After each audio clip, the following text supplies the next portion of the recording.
across the board, we're all looking towards the Bucs -2.5 in this game. This has got to be the bottom of the market with the Bucs. I think we're 8 weeks in a row they haven't covered a game. It's been just a dreadful showing down the stretch and an utter collapse. I'm hoping and pleading that they're able to see that Bucky Irving is their catalyst to success on offense in this one.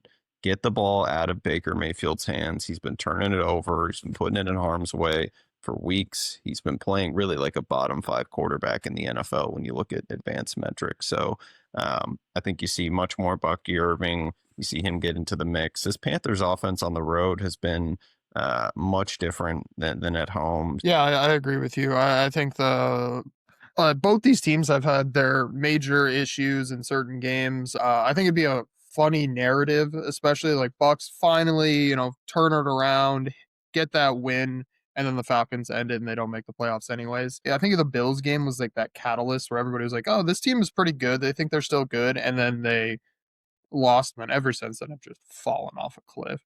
And I think this is, like you said, the buying low on the Bucs. They still have a good offense, talented players on the field. I think it's going to be a close game, but I do like the edge for the Bucs. I think this has the potential to be a true sliding doors moment.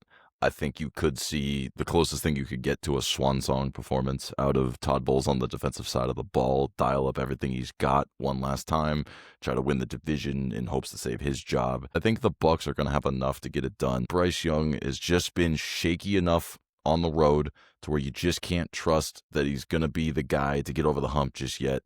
And I think that Baker Mayfield has put the ball in harm's way. But if you're asking me at the end of the game, would I rather have Baker Mayfield or would I rather have Bryce Young in this game? I think my answer is still Baker Mayfield. So I think if we're laying a number under 3, it's winner take all. You're usually going to want to favor the teams with more experience in those situations. I think it's enough to lean the Bucs. So I think we're all in agreement there. We're going to take the Bucs. We think it's the right spot, but it's a hold your nose play. And don't expect it to be pretty, but they can get the job done.